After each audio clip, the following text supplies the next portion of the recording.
Hi friends, Nagabhushana, Malaika Vasupal hero హీరోయిన్లుగా నటించిన Vidyapati cinema Telugu dubbing ఈ రోజు రిలీజ్ అయింది. ఈ సినిమాని కన్నడ స్టార్ హీరో డాలి ధనంజయ నిర్మించడం విశేషం. ఇందులో స్పెషల్ పాత్ర కూడా పోషించారు. ఈ సినిమాకి ఏషామ్ ఖాన్, హసీన్ ఖాన్ దర్శకత్వం వహించారు. ఈ సినిమా ఎలా ఉందో చూద్దాం. విద్యాపతి హీరోయిన్ ట్రాప్ చేసి లవ్లో పడేసి హ్యాపీగా రిచ్ లైఫ్ను అనుభవిస్తూ ఉంటాడు ఆమెను పెళ్లి చేసుకొని. అయితే ఒకరోజు అవమానకరమైన సంఘటన జరుగుతుంది. తన భార్య ముందు పరుగు పోతుంది, అతని నిజస్వరూపం బయటపడుతుంది. ఆ తర్వాత భార్య అతన్ని గెంటేస్తుంది.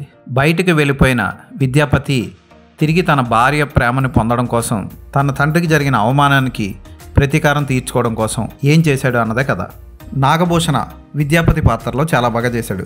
ఫస్ట్లో కొంచెం ఓవర్ యాక్షన్ చేస్తున్నాడు అనుకుంటాం, కానీ మెల్లిమెల్లిగా అతని పాత్రలోకి సీరియస్గా ఇన్వాల్వ్ అయ్యి చాలా చక్కగా చేశాడు. ఆయన పాత్రని చాలా బాగా నటించాడు. అతను మంచి ఫ్యూచర్ ఉంటుంది ఇతనికి.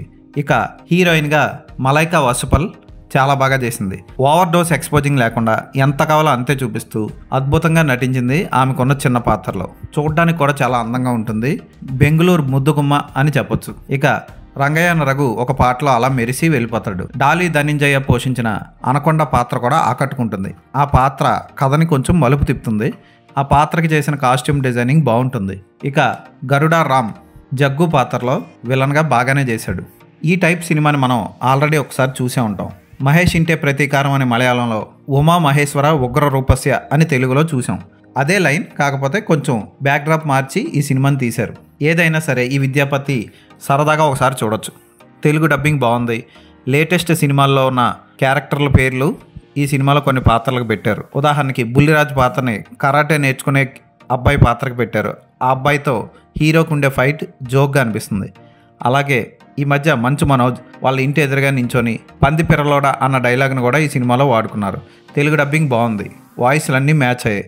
ఎక్కడ కూడా అసభ్యకర సన్నివేశాలు లేకుండా చక్కగా ఫ్యామిలీ అంతా చూసేలా తీశారు. ఫోటోగ్రఫీ బాగుంది. బ్యాక్గ్రౌండ్ మ్యూజిక్ సినిమాకి హెల్ప్ అయింది. తల్లి సెంటిమెంట్ సీను, తండ్రి సెంటిమెంట్ సీన్లు కూడా ఆకట్టుకుంటాయి. చక్కగా ఫ్యామిలీతో ఈ సినిమాని సరదాగా ఒకసారి చూడొచ్చు. పాటలు మాత్రం అంత గొప్పగా లేవు, కాకపోతే అలా ఫ్లోలో వెళ్ళిపోతాయి. ఈ సినిమాకి నేను ఇచ్చే రేటింగ్ 3/5.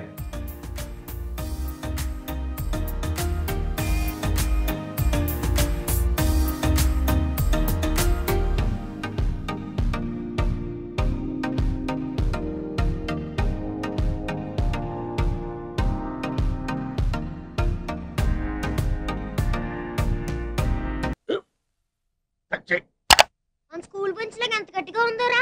కొట్రా, కొట్టు, పర్లేదు, కొట్టు. అబ్బా చైన్ పెట్టేసింది బాబాయ్. నీకు ఏంటి నువ్వు కొడతావా?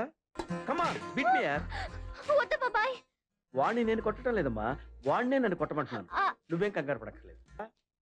అడుగుతావేంటి?